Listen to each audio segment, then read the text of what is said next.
This is the Horse Radio Network. This is episode 358 of the Dressage Radio Show on the Horse Radio Network, brought to you by Total Saddle Fit, Kentucky Performance Products, and 2K Gray. Today we've got a great show with Sporthorse breeding expert Richard Malmgren and world-renowned trainer and competitor Michael Klimke joins us for the Total Saddle Fit tip of the week.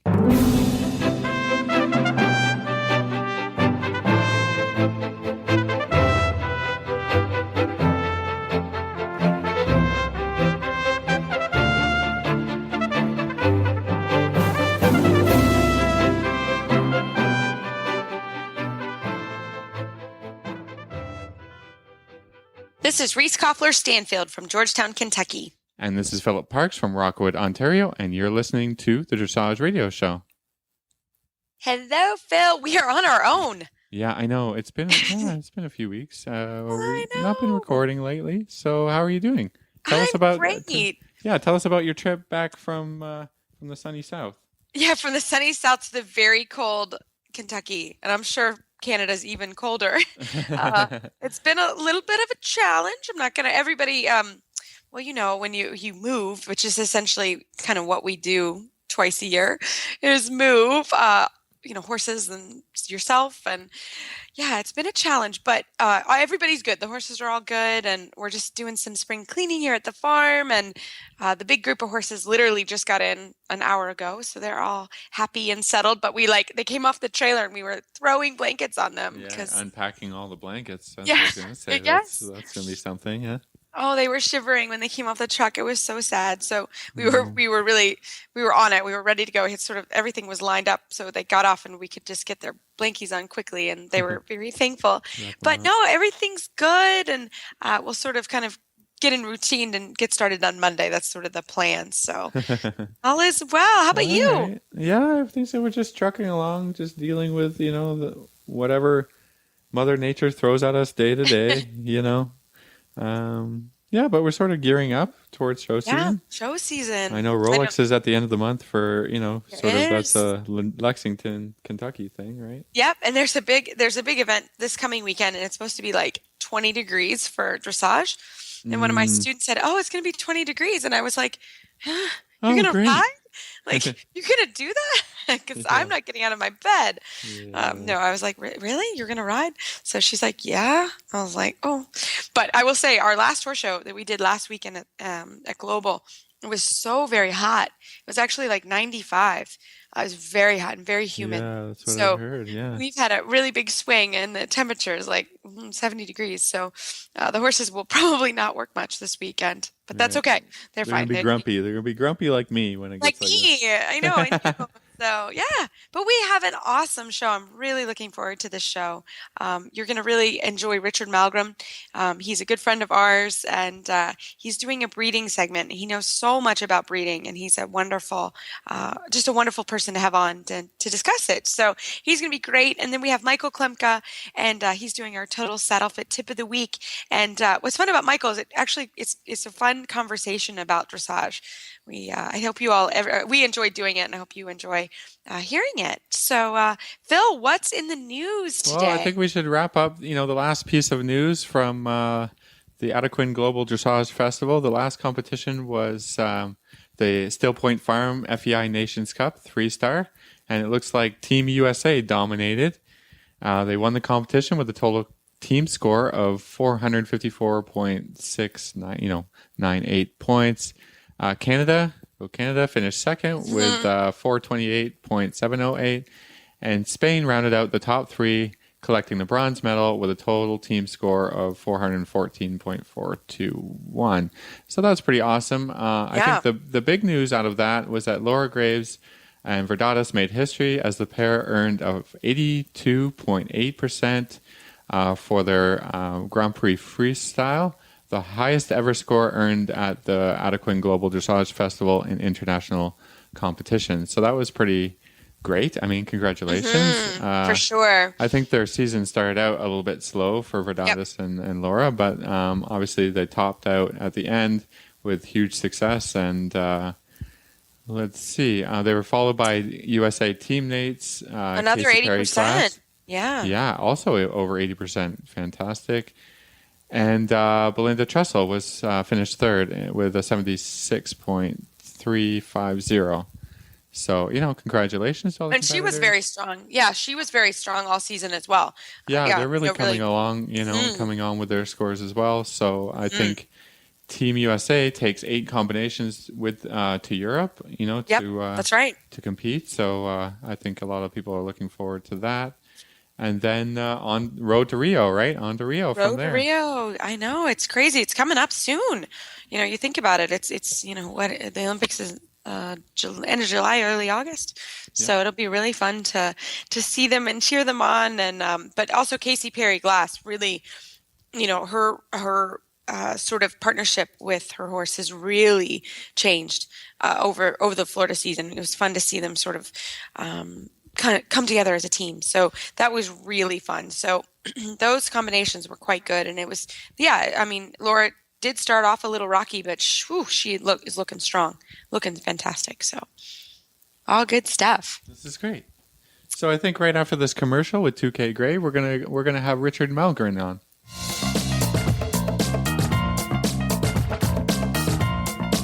2K Gray's mission is to honor a woman's adventurous spirit by creating apparel that offers comfort while riding, plus style when you're not.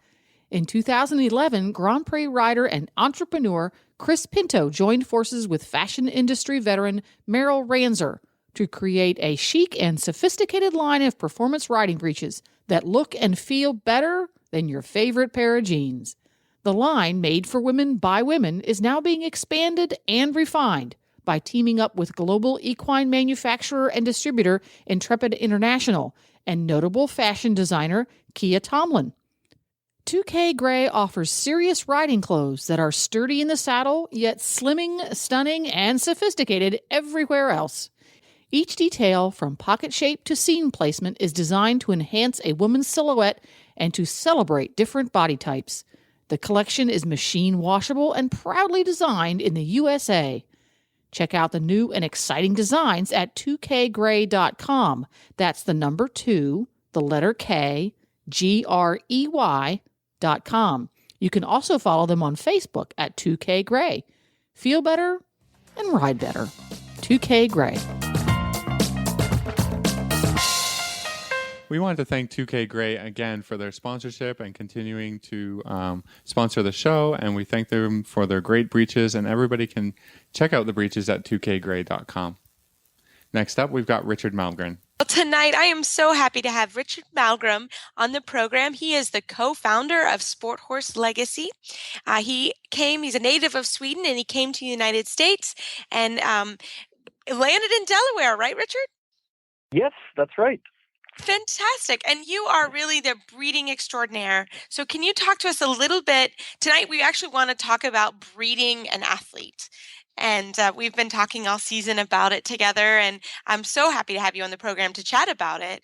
And so why don't you get us started? Kind of tell us a little bit about yourself and how you ended up in Delaware, and then we'll go from there. Yeah, thank you. Yeah, it's an honor to be on the program. And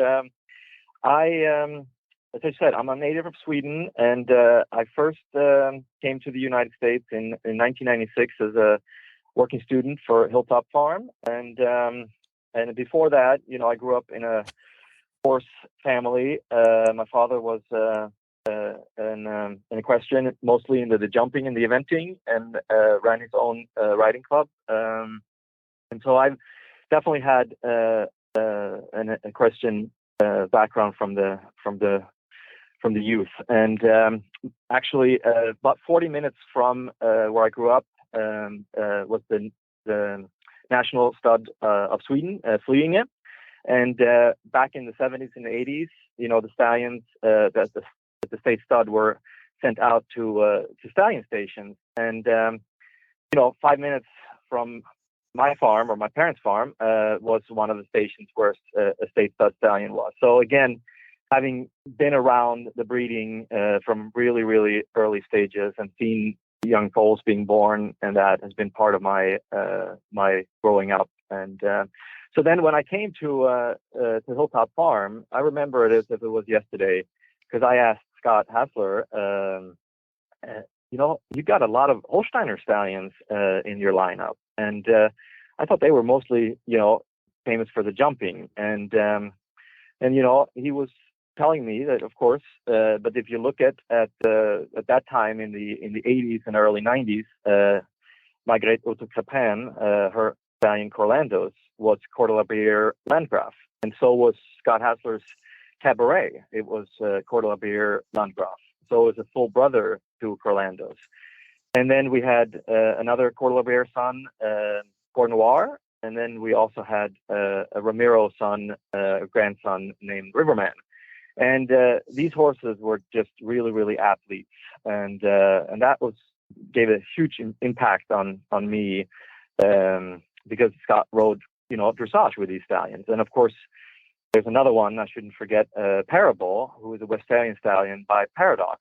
Again, a very prominent jumper line from the Westphalians. And so, coming from Sweden, I knew a lot about the Swedish bloodlines, but at Hilltop, it was mainly the German bloodlines, because that's where Scott had been in Germany at Herbert Rabein's for many years and got inspired and learned about the breeding programs. So that was a big opening for me. And that's a little bit what I would like to talk about today on this radio show, about how important it is to really look at an athlete, and not just necessarily a dressage breeding or a jumper breeding or an event breeding. We breed an athlete, and for me that's very, very important.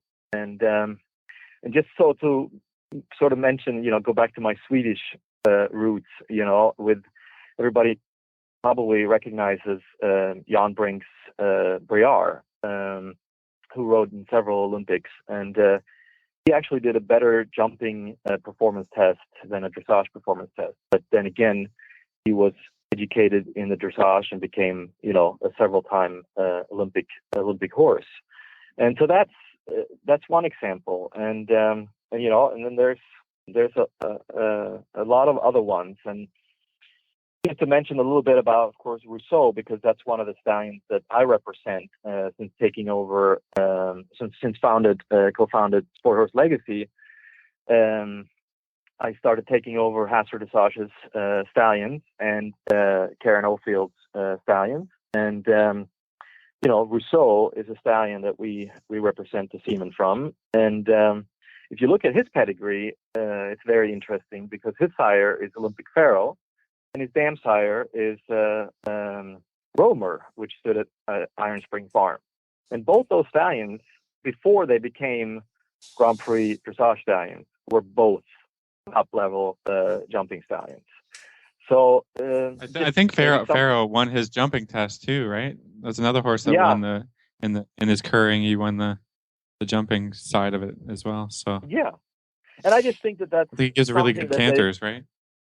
Yeah, and just very much about the hindquarters that are strong and can do, the upper level movements that we require in dressage. And I just find it's interesting, because sometimes those things aren't really discussed, and brought up into the light. It's just so much more about focusing at an early age about the dressage, about the jumping, and then you have the different breed registries having their jumper program, having their hunter program, and having their dressage program. And I'm not saying I'm against that at all. I'm just, we shouldn't forget that if you look at the athletes that are making it in the sport, a lot of them do have backgrounds that are, from the different disciplines. And I just find that very interesting. And another example that I always like to bring up is Enki Frank Gunsven's Salinero in the 2004 Olympics in Athens. A full brother to him was in the show jumping Olympics. And I don't know the name of that horse, but, we could always look into that. But the fact is that two siblings, went to the Olympics in two different disciplines. I just find that very, very interesting. And I'd like to, have such a big passion for breeding. So, to have these discussions with people and to see, what is your mare? What does your mare have? And then what do we want to add into that, So that's part of this whole thing of sort of creating a new match, and then an athlete that should be born and not necessarily always be geared for a certain discipline, and that goes back a little bit to the athletes of other sports. One athlete that I admire a lot is Swedish tennis player Mats Wilander, and he did a lot of other sports in his youth before he became the number one ranked tennis player in the world during the late 80s. And again, what I believe in training of horses is cross training, and so I think that we should really think about breeding an athlete, and that's really what I like to sort of discuss a little bit today, and I kind of gave a little intro here. No, it's fantastic. So, Richard, I mean, I know it's hard to kind of discuss on, like, you kind of need to look at the pedigree of your horse and talk with someone like yourself who's a real expert in breeding. But how are some ways that people can think about that as they're looking at their horse's lines and what they want to, create an athlete? How do you do that? How do you? Where do you start? Is a better way to ask that. Yeah, I think you really start with the mare, or if you're looking into acquiring a mare, that is the basis of breeding, in my opinion. And again, the mares don't get as much recognition and at all as much credit as they should. But to me, they pretty much are at least 60+% of the offspring, and so therefore they should have a lot of insight about the mare that you either have or that you want to acquire, and then I always try to look at a horse, both exterior and interior, because just like humans, they might be exterior look in one way, but then interior in another way, and we know that cool. as riders and trainers, and so you can sort of make that perfect match, you think, with the exterior, and then you've completely messed it up with the interior. So I love that concept. I've never heard that before, but I think that's incredibly important to stop and talk about, because mares, just because it's a beautiful athlete doesn't mean it's rideable. and or with the stallion, right? Absolutely. The thing is that the stallions, they go through these rigorous tests, and today, with the frozen semen that are becoming much, much more accessible, and also that the veterinarians are becoming more comfortable using the frozen semen, and so then that allows the stallions to go out and compete. Now more. You see a lot more stallions in the competition, and so you say, for example, you see this horse at the World Championships. Oh, that's a great stallion. He's going to make a great dressage horse, but if you don't consider the mare that you have at home for him, that's really difficult. Absolutely, and I think that a lot of people they have so much access information about the stallions, but then they don't know very much about the mother and the mother line and what they have produced, and that's what a lot of the old Swedish breeders and the old German breeders, and I'm sure the Dutch breeders too, and other European countries, and even Americans, they say, you don't breed a dam, you breed a dam line, and that is so true. It's so you don't just look at who is the sire of your mare, then you have to look at your mare's, dam sire and further back in the lineage, because there might be some either hot blood back there, or there might be some more rectangular blood that could potentially come out in the offspring. And then the other thing with the mare, which I had an opportunity at Hilltop, because we bred between 12 and 15 mares every year, I had the chance to see full siblings, and boy, did that ever make a big impression to me, how different they can be. But then again, if I'm looking at it and I'm telling myself, me and my brother, we're different, I'm dark haired, he's blonde, I'm taller, even though I'm younger, and so it's not that strange actually, because if it was that easy to breed, we would all just do it, right, and Yeah. and sell the Olympic it'd star. be easy, So right? Yeah.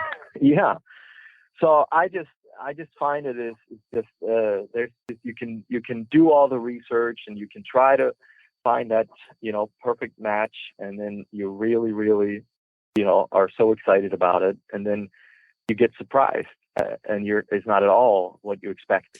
But the most important thing is that when you've done all this research, you come to the decision that this is the one that I think, not what Tom, Dick, or Harry thinks. It's what you think, from taking information from people. But this is what I think, because then your heart's gonna be in it when that foal gets born. Because of course you're gonna love it. It might not be what you expected, but you're still gonna love it. And you did the research, you did the selection, you picked it, and so then it has such a better start out, when it's born. And I think that's very important, because it is not, like mixing paints. It is so difficult to do. And again, going back to full siblings, how different they can be. So just because you found, one success cross with one foal doesn't mean that that's going to happen again if you repeat it. Yeah, Well, and the other way too. I Yeah. mean, the first time maybe it's not as good, but you go back to it because maybe you believe in that cross. And it comes back to our original discussion about being an athlete. Maybe you didn't breed the perfect totalist horse, but maybe this horse is going to make somebody a really super, jumper. You don't know. I think again, even just because you've done the dressage breeding and done that, I think it's hard, but you have to not, pigeonhole your horse. I mean, if you're a breeder, then find somebody who's going to start the horse, who's going to give it a lot of cross training. So if you're selling it as a young horse or whatever, that everybody's going to come take a look. It might have dressage bloodlines, but it does a really good job jumping through the chute to impress somebody who might want to give it a career in jumping. I think it's a lot of times they say, oh well, this is a dressage horse, I'm going to sell it to a dressage trainer, it's going to and it just doesn't work out that way. Not because the horse is not talented, but because you've sort of decided its career as soon as it was bred, and that's tricky. Yeah. Well, no, Richard, go ahead. No, you say what you're going to say. Oh, no. So my question and where I was going with this was, I think it's so important to work with someone like yourself and your trainer and get opinions from people that maybe have a lot more knowledge, because I think breeding, it's a whole other. Oh goodness. I mean, there's just so much to breeding. And I think it's so important to work with someone like yourself who really knows about breeding and knows what they're doing. Because it was sort of like when I started to breed my mare, I talked to a ton of people and really did a lot of research and sat down with a lot of people. And I really was very happy with the crosses that I got.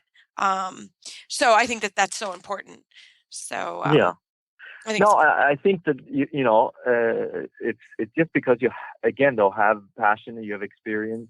There is no magic one to say that this should be a great success, and that's why I said that you can get these opinions and that's really also at the end of the day what it is, because a lot of people do contact. I mean, both when I worked at Hilltop and when I worked at Master Dressage. They contacted us. Some people had some video that they could send in or a photo, but that only gives so much of an impression of the mare, So you provide information, but then it is at the end, the person that is making the decision, and I always like to, and it's not like I don't want to give my suggestions or all this. Absolutely, I do that for sure. But it's like I also emphasize on that, it needs to feel right. It's like going to horse shopping, you got to click with this horse when you're going to buy it. It's not just because I rode it great and I love the horse. Well, then maybe it doesn't click with you and you don't feel like it rides so well with you, and the same thing with the stallion, because it's so important that feeling comes from within and saying, you know what, I like this. I like this stallion. I think this could be a great match. And I do want to just go back because I believe so much about this athlete, and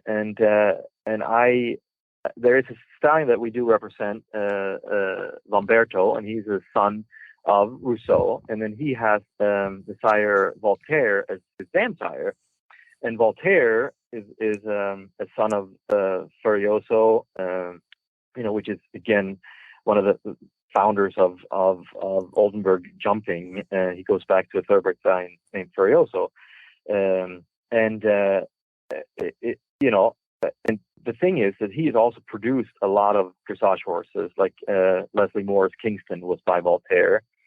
And so, but this stallion, Lamberto, when he did his 100-day test here in the United States, I mean, he had such good jumping scores in the cross-country training that his 100-day test rider, who was a top German event rider, she's just raved about him, and she would just have loved to take him on the cross country and up the levels in that way. And it's just again interesting. So going from Hilltop, when I worked there, I always spoke so highly of Riverman because he was a stallion that again produced jumpers, eventers, dressage horses, combined driving horses. I mean, he's had top levels in all the disciplines, and he had one year he had 2 horses going Rolex, and what Philip was saying about how sometimes what is this horse gonna end up with? Is it gonna be a dressage horse? Is it gonna be a jumper? And what does that individual like? It's a little bit like a kid. Just because you like horses, the kid might not end up liking horses. He might like to do soccer or football or tennis or something like that. Right. So I think it's just so important to also take that in consideration to when you do pick a stallion, that does he have some offsprings doing different disciplines. And I try to highlight that as much as I can when I stay in touch with the breeders and they can send me photos to really just show that the horses are doing a lot of a variety of things. Because most of us are, riding, for as a hobby. It's just a selected few people that are working in this industry as professionals. The majority are amateurs, and they might like to do a little bit of everything, and we shouldn't forget that, I believe. Right. No, I think that's fantastic. So, Richard, how would people find you online if they have some questions to ask you? The absolute best way to follow us is on Sporthorse Legacy LLC on Facebook, because that's the opportunity to shoot out messages to the people that are interested in our stallions and Sporthorse breeding. So that's what I would recommend. And then we do also exist on the web, which is www.sporthorselegacy, all one word, lowercases.com. And there you also find the email address if you would like to contact us, and the phone numbers. So fantastic. Richard, thank you so much for coming on. All right. Thanks for having me. Well, that was a great interview by Richard, and I hope everyone enjoys that, because it is starting to be breeding season and time to pick stallions and really think about breeding and what you're looking for. So I hope Richard was a fun interview for you. And right now we're going to go to a commercial from Kentucky Performance Products. This Nutrition Minute is brought to you by Kentucky Performance Products, the company that simplifies your search for research-proven nutritional supplements at kppusa.com. The horse that matters to you matters to Kentucky Performance Products. Managing horses can be challenging. Each horse's personality affects the way he behaves and reacts to the world around him. Horses with certain dispositions can be at higher risk for developing health problems than others. High-strung or excitable horses are easily stressed, but so is the timid, quiet warrior. Stressed horses are more likely to develop digestive upsets that lead to colic, diarrhea, and ulcers. Nalox Advanced was specifically developed to support a digestive tract that is under stress. It sustains proper pH pH levels, reducing the incidence of ulcers and hindgut imbalances, while simultaneously supporting the healing of damaged tissues. Nalox Advanced supports the complete digestion of starches and sugars and sustains populations of beneficial bacteria. Make life a little easier on your sensitive horse and start him on Nalox Advanced today. To learn more about the ingredients in Nalox Advanced, visit Kentucky Performance Products at kppusa.com.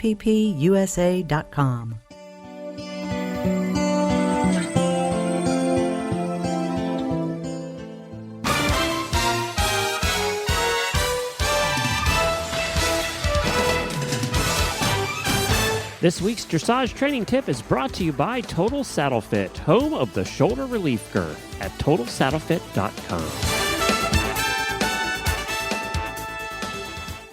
Well, Phil, we got a fantastic package from Justin at Total Saddle Fit. He is just a great sponsor of our show, and honestly, our horses as well. He always is very good about sending us products so we can kind of test them and see how we like it. So he sent us a new girth. I just opened my box. I'm super excited about this girth. So Phil, tell us a little bit about the girth, and you've been using it now. So tell us a little bit. Yeah, I've had it about for a little longer than you. It It came to me a little quicker. This is the Stretch Tech shoulder relief girth. So I think it's pretty cool. You know, it comes in the same sort of design as the regular leather shoulder relief girth. So, you know, it's got that wonderful shoulder freedom for the horse. All the benefits of the shoulder relief girth are here. And then, you know, they got a new design for this. It's called the Stretch Tech. And what it is, it's over the middle of the girth. It's got an elastic connection to the girth. And this is to allow for the horse to expand his chest a little bit easier, which will allow your horse a little bit more relaxation, I think, and a little bit better breathing. So it's really a cool design, and I think it'll help the horse. It benefits the horse. And the second awesome part about this girth is that it now comes with an interchangeable liner. So you can choose whether you want the neoprene liner, which is neoprene is a little bit like a rubber material, or the regular sort of leather liner that goes onto the girth. So you get a bit of a choice here. And the awesome part is it just Velcros in and out. You can take that neoprene or the leather part off the girth, and the neoprene thing will go right into your washing machine, so you can just wash it. Or the leather, I mean, traditionally you have to use the saddle soap and all that. But I'm loving the neoprene because it's easier, right? Yeah. And I think gives the horse lots of comfort. Yes. I think, the same as leather.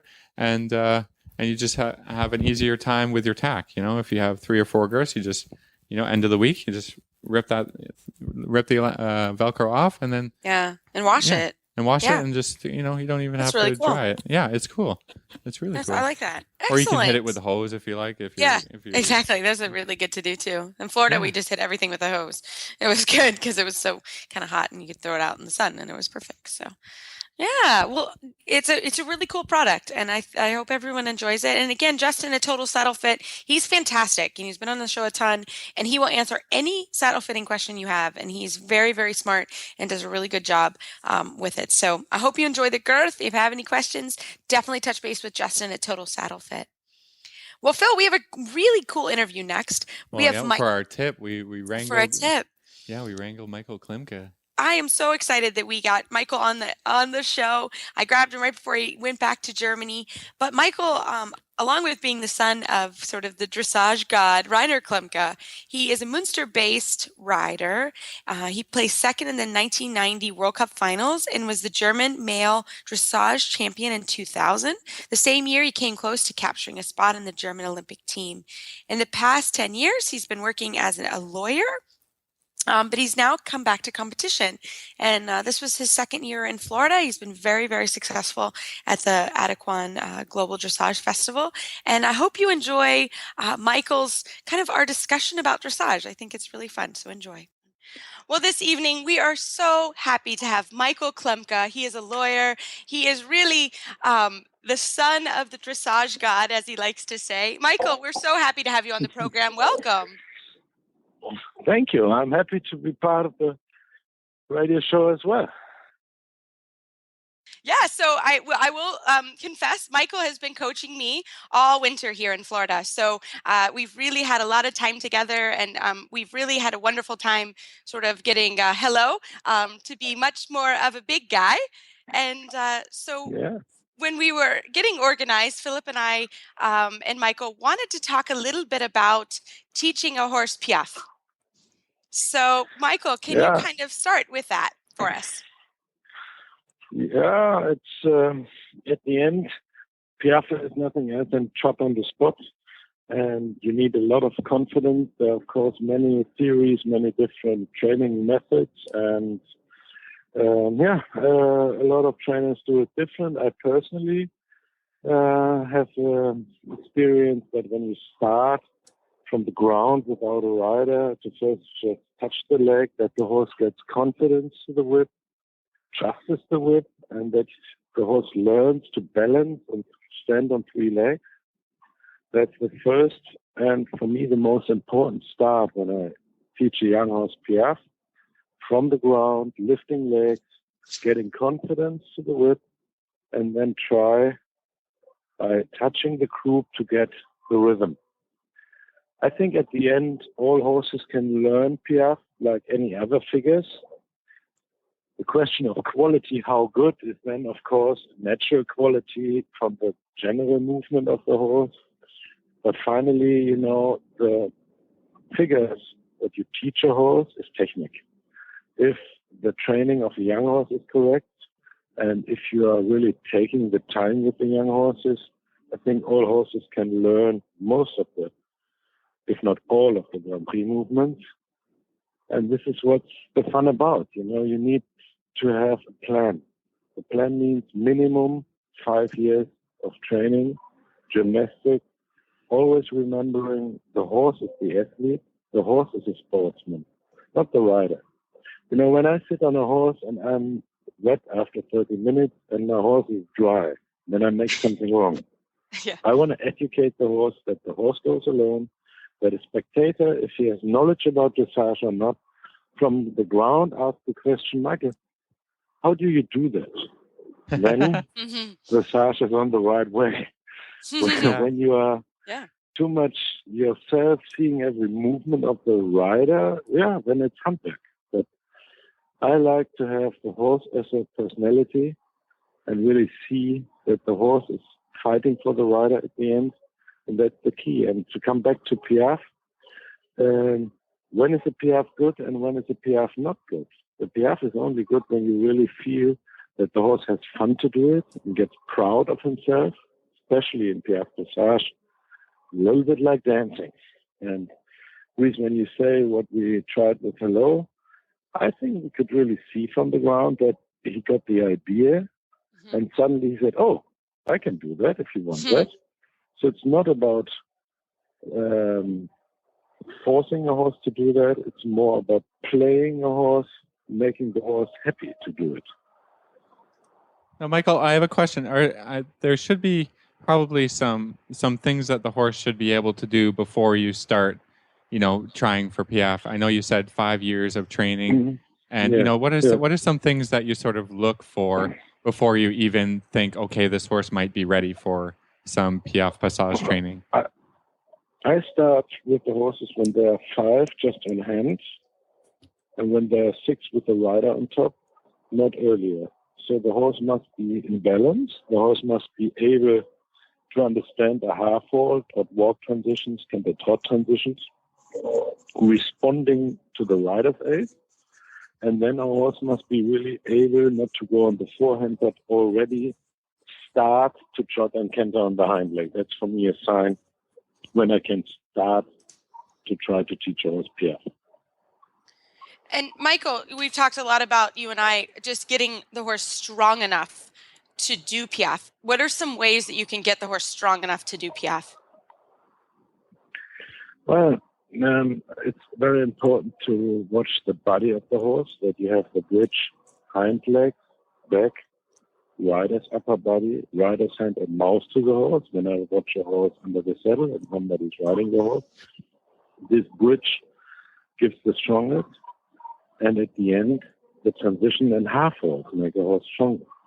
besides a classical principle of condition, gymnastic, differ your training, like not one day is off and 6 days you do the same program, cavalettis, hacking around, even a little jumping. I think a good dressage horse should also be able to make some gymnastic jumps and the other way around. So the specialization too early for riders and for horses is a problem. I want to have the chance that the horses have different ways of work during the week, and for the riders as well. So I stopped a while ago with jumping, but that's more for the safety of the horse because I had no eye really. Yeah. Thank God you didn't ask me to jump anything. Yeah. I don't But either. I still with cavalettis and free jumping. I do this with my young horses a lot. And I think that's important. It's altogether a puzzle where you have to have on the one side the figures that the horses have to learn, yes. But much, much more important is the general, we call it in German, Grundausbildung of a young horse. If that's correct, then the figures is technique. And when you have somebody like I have, who tells you how to ride figures, it's easy actually to ride figures when the teaching before is correct. When the horse goes alone, when the horse is not against the hand, against the leg, and you can really feel your body and feel with your upper body the movement. That's one story what I had to learn. My father sent me to Vienna to the Spanish riding school. That was 1990. That time I was European champion as young rider and second in the senior World Cup final in Sertogenbosch. And for 1 week, they put me on the lunch line. And I was like, Yeah, you weren't happy about that. Really understand my last name, Klimke. I booked the right course here. I've heard this story before, yeah. And these old trainers at the Spanish school, they had really fun to put me on a lunch line for 1 week. And I mean, I could watch the groundwork with the Dressage. When you are there at 6 in the morning, they showed you how they do it. But it was important that they said, oh, this little boy, he must first learn lunch line sitting. Yeah, you should learn to sit. Yeah. But still, I mean, I think that's good for everyone to remember. Like you were how old when you did that? 21. Yeah, and you were still on the lunch line for a week. So I think that happens so much more in Germany. I have to be honest, I think I was on the lunch line for 6 months before I could ride anywhere. But I mean, that's very normal. It's much more normal in Germany to be put on the lunge line as a rider than we do here. We do not do it enough, I don't think. And I'm probably guilty of it too. But I think that's normal. Not enough, and riding without stirrups is also very important to feel your upper body. And I mean, let's face it, nowadays, it's not that you can just sit on a horse and find the trainer from the ground that can explain you. You need physical fitness, you need condition yourself as a rider, you need body balance, and you must know theory. This is a lack. When I came into the sport, I was forced to really read old books, read old masters, how they did it and what they wrote. And when you're not theoretically fit, how can you believe you can get fit by somebody from the ground teaching? Like Gustav Rau wrote a book from 1936, the Olympic Games before the Second World War in Berlin. And his last page was about the future of dressage. And he wrote there that the judges, with giving their marks, have the duty to work against wrong training methods. Right. That's my free translation in English. Sorry for my English, but in German here are other words. But that you can today publish. You can today say this was from 1936, and it's today still very important. What do we have? We had in Aachen a judging with 7 judges, and nobody knows really what they want to see. We have no red line in the judging system anymore. So that's very scary. And I must say, already in 36, there was a clever man who wrote that. that the judges have this responsibility and duty by giving their marks to see if the training at home was correct or not. And that changes. I mean, sorry for that shortcut of it, but that really changed the last 20 years in the sport. That I'm missing a little bit the red line, not only a little bit. If you see the European Championships in Aachen last year, when you see that judging, it was a disaster for the sport. I hope that this year the Olympic Games in Rio will prove that was just a bad show from the judges. Yeah, so I hope for that. But we must be really, really careful altogether. Welfare for the horse, classical principles, a red line given by the FEI. The problem is that we have at the FEI not this red line at the moment. Everybody knows what's written down, but nobody's following it anymore.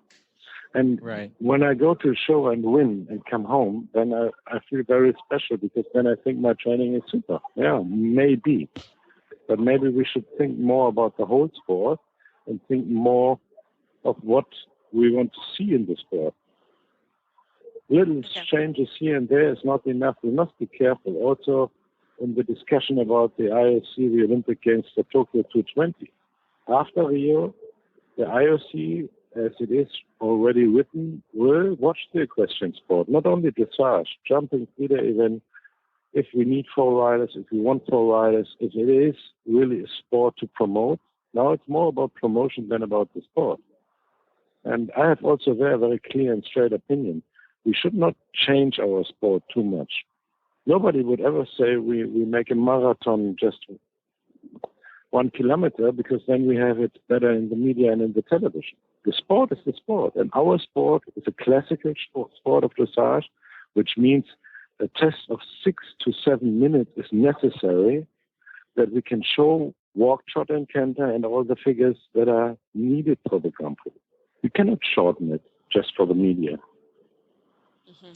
No, it makes sense completely, because I think it's so important. We see that here, here in Florida, because it really is a big sport here, and the judging. I think it's been a big discussion down here for sure this season. It's happened in the freestyle, and now that the marks go up and everybody sees it, then some judges do have some things to discuss and to think about. But as you said, not changing the sport. I think that goes back to the classical principles and the scale of training and the systematical approach to training horses. Yeah. And I think another point is to not be taking out movements of the Grand Prix just to show, only Piaffe Passage, extended trot, and one-time tempies. I think a lot of people have talked about. I think there was some discussion about taking out the rein back or making less walk, and then you're rewarding horses that don't have 3 clean gaits and these sort of topics. I think you're a big proponent of keeping all of everything in the Grand Prix. Yeah, it's just then tricks. We talk about circus or just a little bit like a show program between the jumping, but we don't talk about sport. And the sport means that a horse also must be able to have the condition, to have the quality to really show walk, trot, and canter, and the figures. And this less than 6 minutes is impossible to show. Mm-hmm. And on the other side, let's come back to Florida here. I'm here second year in a row, and hopefully can come back next year. We had 149 horses in the last jog at the last CDI. I mean, that's bigger than many, many shows in Europe. This is growing here. It's really a place to go in 3 months, global dressage. It's more and more riders. The quality is getting better every year. The numbers are increasing. So we also should be proud to have something like the Friday night freestyle. I'm also saying, like in the World Cup qualifiers in Europe, if you look at Hertogenbosch, Amsterdam, Stuttgart, there are more spectators than in the jumping. So we must be a little more proud of our sport and go. Don't think we are always in the defense all the time. We must talk about it. That we have a great sport, which attracts spectators and should attract the media more than it does. That's true. For sure.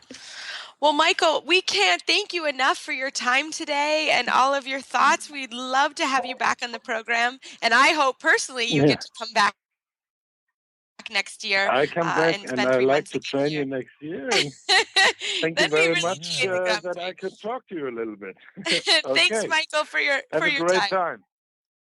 time. Okay. Bye-bye. This tip brought to you by Total Saddle Fit, the shoulder relief girth that Reese and Philip both love. And here's why. The saddle fit solution you have been waiting for is finally here. TotalSaddleFit.com is proud to introduce the Shoulder Relief Girth. This strategically shaped girth actually moves the girth line of your saddle back over 1 inch, thereby freeing your horse's shoulders from the saddle. Traditional girths pull saddles up against a horse's shoulders and often over the top of the shoulders.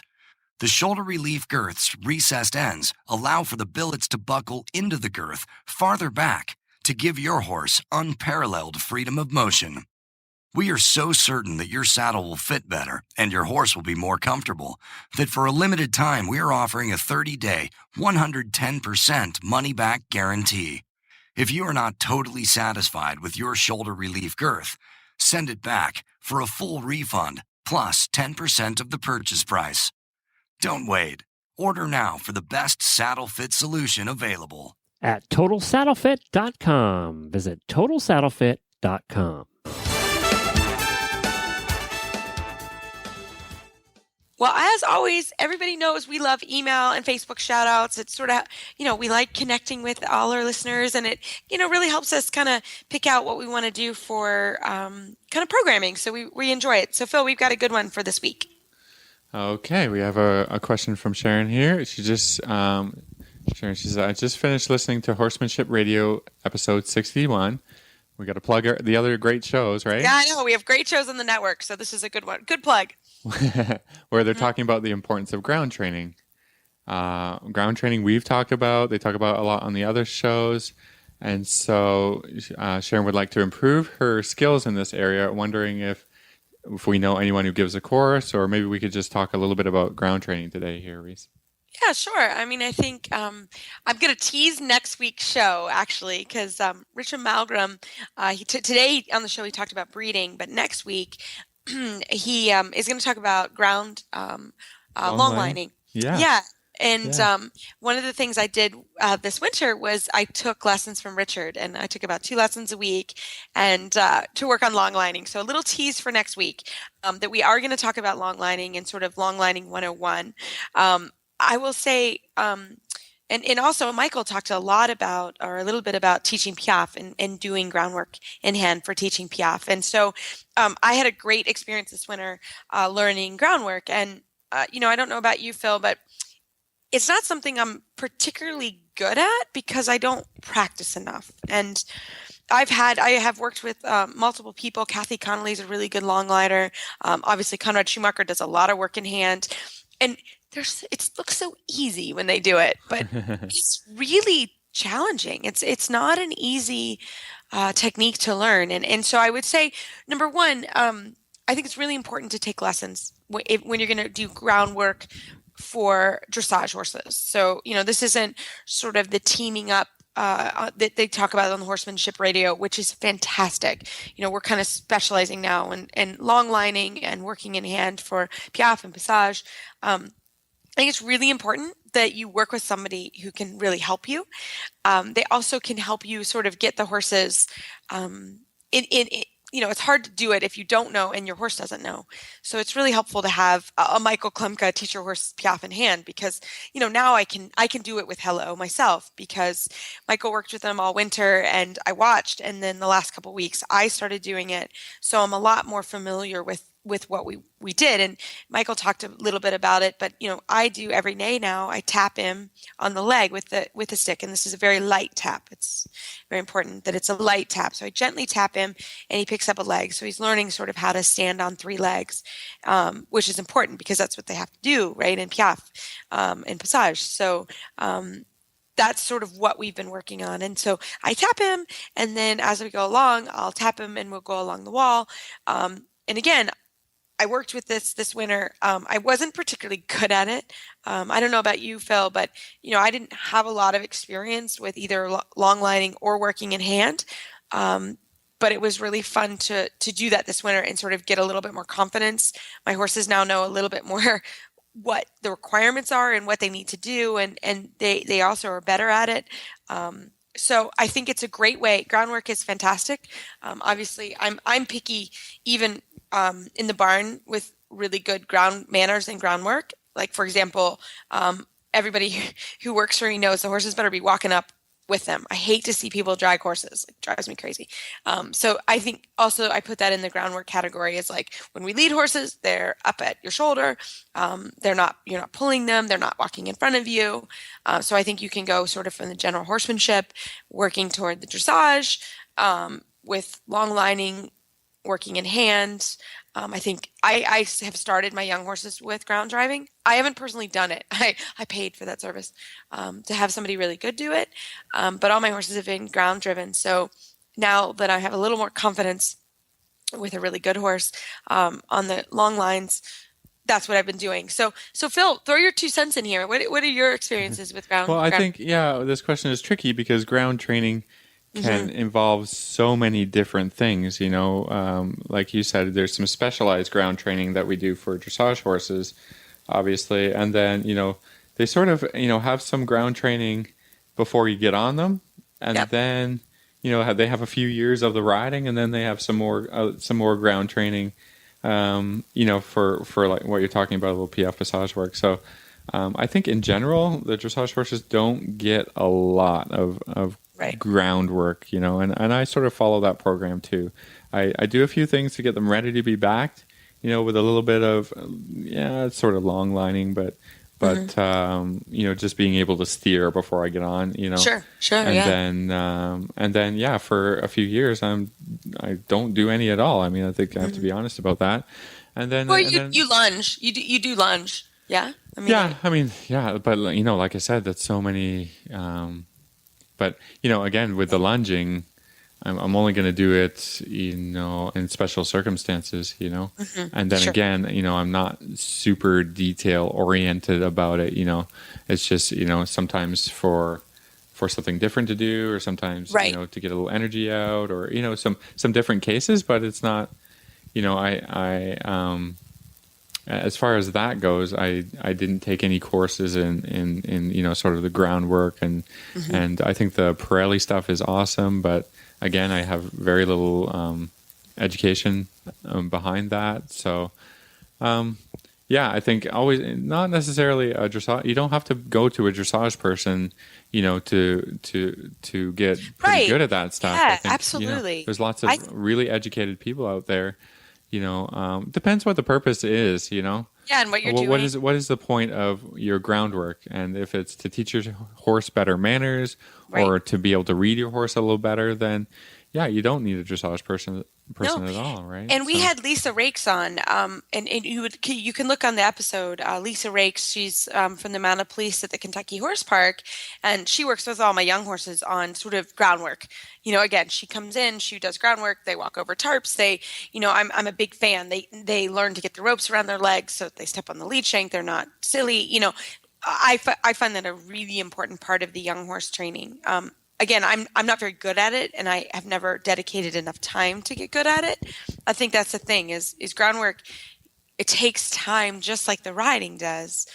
So, I not that we're guilty of it. It's just we're riders and we're trainers, and people are paying us to ride their horses typically. So and typically in the lessons, then somebody wants to improve their dressage, and unless I see a real problem with the ground manners of a horse, I sort of leave that up to them to sort of work with and deal with. So, but I do. I mean, Phil, one of the things that I do. Sorry, I jumped in there, but I do teach all of my students. I try to really watch everybody lunge. I think this can go in the ground training. I think it's super important that you lunge properly, because I have seen so many people lunge terribly, and safety problems. Oh my safety gosh, issues in the lunging. Safety issues, and the lunge line touches the ground, and oh boy. and I will say, I didn't have formal training in lunging until I did the instructor certification workshops. Right. So from USDF, and they have a good system that you can learn to follow. And I honestly had to learn how to do it. And so anybody that works for me or is a student, I really try to see them lunge, and we have an actual lesson on how to lunge, because I do think it's really important that you do it correctly. So I think they have a lunging manual through USDF for proper lunging. And then if you ever get to a certified instructor, they can really teach you that. It's actually the most failed section of the USDF certified instructor exam. Yeah, that's a good point. Yeah, I think it's a little bit funny because I noticed, people like yourself and I who sort of grew up around the horses have a little bit more of a natural instinct about, where the horse is and what they're doing. And like you said, that nobody really, not until I went to Europe, taught me how to lunge, but I had a pretty good idea about it. And just, when you lunge a horse, you read the horse naturally, but again, that just came from being around a lot of horses and stuff. And so, because we didn't get the education at the right time, maybe, then we're not great teachers. I can say that I can teach someone how to lunge, but I'm not a lunge specialist, Oh, so. Phil, next time you're down, I'm going to teach you. I'm going to do it. Everybody, I'll tell you how I teach Phil the instructor certification way. Yeah, no, nice. I'm really picky about it, because it is something you can get really hurt, actually, and all of this stuff. The horses can get hurt. I think it's safety both ways. Get hurt. Too, yeah. People get hurt. So you have to be really careful. So I think that it is good to always have somebody, again, all of this stuff, take time, go to an instructor. I mean, I'm an instructor, but I went to an instructor to learn how to do these things. And now I'm excited to practice, but I can tell you, I'm not going to practice. We'll talk about this next week a little bit with Richard, but both my assistant and I went to the lessons. So when we do it, we're going to be together. We're not going to be by ourselves. Teamwork. Well, and because there's a little bit of a safety issue. If you're sort of fumbling with the reins, that's big. Thankfully, we have a very good horse that's not going to go anywhere, and he just sort of looks back at us and laughs like, "What are you guys doing back there?" But he's very, very patient. But if we ever went to another horse, which eventually we will, it's good to have a second person anyway. So I think it's great. I think it's great things. I think it's really fun to do to get horses out of the ring or do something different. So I hope you guys sort of enjoyed the discussion and about groundwork. Again, there are other shows. The Horsemanship Radio Show and the Horse Radio Network is a great one. They talk a lot about ground training. So I think there are a lot of different sources that you can go to. But practice makes perfect. And I think that's a big thing with ground training. Yeah, and cool. So, So again, teasing for next week. Come back next week and listen to our sort of long lining 101. I think you'll enjoy it. So you can find our show notes and links to today's guest on our website, dressageradio.com. Like us on Facebook, just search Dressage Radio Show. Follow us on Twitter at Horse Radio. My website is maplecrestfarmky.com, and my email is reese@horseradionetwork.com. I think the best way to find me is on Facebook, and my email is philip@horseradionetwork.com. I'd like to thank our sponsors this week for allowing us to put on a great show. And don't forget to check out all the other shows on the Horse Radio Network at horseradionetwork.com. Everybody, keep your heels down and your shoulders back, and we will talk to you next week.